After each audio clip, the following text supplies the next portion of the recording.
The Philippines has accused China's Coast Guard of launching a brutal assault with bladed weapons during a South China Sea clash earlier this week, a major escalation in a festering dispute that threatens to drag the United States into another global conflict. Footage released by the Philippine military on Thursday showed Chinese Coast Guard officers brandishing an axe and other bladed or pointed tools at the Filipino soldiers and slashing their rubber boat in what Manila called a brazen act of aggression. The Philippines and China have blamed each other for the confrontation near the Second Thomas Shoal in the contested Spratly Islands on Monday, which took place during a Philippine mission to resupply its soldiers stationed on a beached World War II or warship that asserts Manila's territorial claims over the Atoll. The incident is the latest in a series of increasingly fraught confrontations in the resource-rich and strategically important waterway.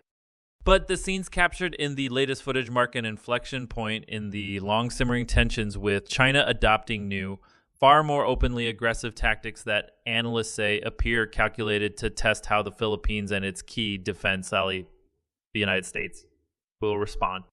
China claims indisputable sovereignty over almost all of the South China Sea and most of the islands and sandbars within it, including many features that are hundreds of miles from mainland China. Multiple governments, including Manila, hold competing claims. Colin Co., research fellow at the S. Rajaratnam School of International Studies in Singapore, said it was unprecedented for China's maritime law enforcement to board a Philippine naval vessel. They can be rubber boats, but it doesn't change the fact that they are Philippine Navy vessels, and according to international law, they enjoy what we term as sovereign immunity. Ko said, that is very dangerous because, if anything, that could even be construed as an act of war. Boats looted. At a news conference on Wednesday, senior Philippine military officials said China's Coast Guard officers illegally boarded the Philippine rubber boats, looted 7 disassembled rifles stored in gun cases, destroyed outboard motor, communication, and navigation equipment, and took the personal cell phones of Filipino personnel. They deliberately punctured our rubber boats using knives and other pointed tools, said Alfonso Torres Jr., commander of the Armed Forces of the Philippines AF Western Command. A Philippine Navy serviceman on the rubber boat lost his right thumb when the Chinese Coast Guard rammed it, Torres said.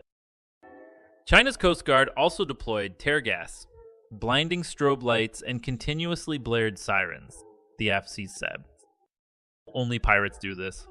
Only pirates board, steal, and destroy ships, equipment, and belongings, General Romeo Bronner, Jr., Chief of Staff of the Armed Forces of the Philippines, said in a statement. The Chinese Coast Guard personnel had bladed weapons, and our personnel fought with bare hands. That is what's important.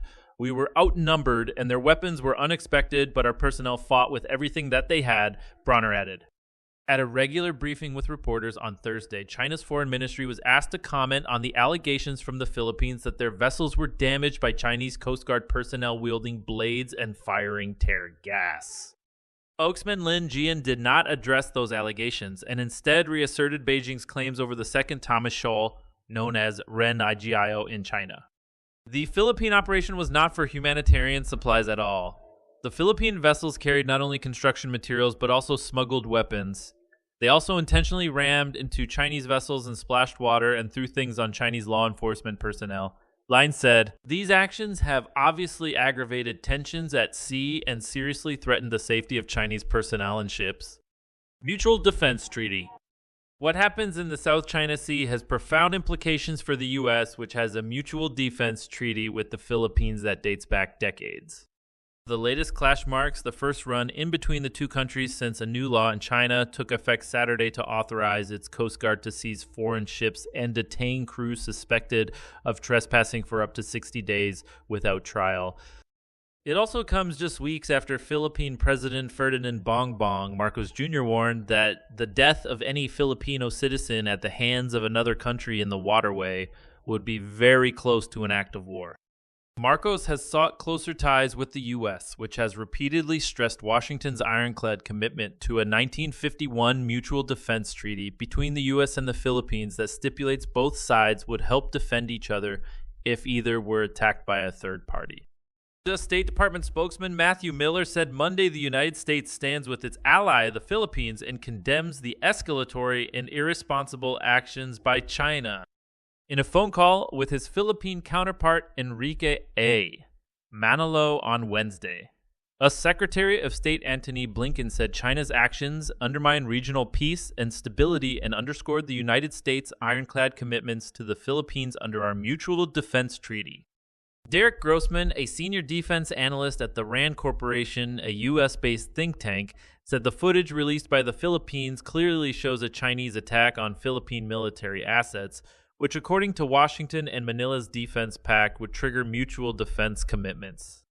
However, in practical terms, the Philippines itself would have to initiate a move to activate before the U.S. would intervene militarily, he said. In 2016, an international tribunal in The Hague ruled in favor of the Philippines' claims in a landmark maritime dispute, which concluded that China has no legal basis to assert historic rights to the bulk of the South China Sea. But Beijing has ignored the ruling. Instead, it has increasingly pushed its maritime territorial claims with China Coast Guard ships reinforced by militia boats involved in multiple clashes over the past year that have damaged Philippine ships and seen Filipino sailors injured by water cannon. Philippine restraint. The decision by China's Coast Guard to use bladed weapons in the latest South China Sea clash has drawn comparisons with clashes between China and India on their disputed Himalayan border, where soldiers on both sides have fought fiercely with sticks, rocks, and their hands. The Philippine personnel on the rubber boats are elite forces hailing from the Navy Special Operations Group, O said. They are trained in combat. They did not retaliate against the Chinese because they're just simply exercising restraint. He said, they probably have received instructions right from the top that under whatever circumstance they are not supposed to fight back against the Chinese and escalate the situation. The footage released by the Philippine military also showed another striking development. That the clash took place right next to the Brab Sierra Madre, a rusting us-built Philippine Navy landing craft that was run aground deliberately in 1999, with a national flag hoisted on board to assert Manila's territorial claims over Second Thomas Shoal. This is the closest China's Coast Guard has come to the Brab Sierra Madre, co-noted. Under normal rules of engagement, the garrison would have fired warning shots, he said. The fact that this incident didn't escalate further is because the Philippines exercised utmost restraint. That's a simple fact. China, Coast said, was trying to test both Manila and Washington to find out exactly where the red line is. They wanted to see how far the U.S. is willing to pledge its security commitment to the Filipinos. And of course, I don't think Beijing is dumb enough not to have considered the possibility of having all these actions escalate the situation, but I believe that was a risk that they, in the end, decided to take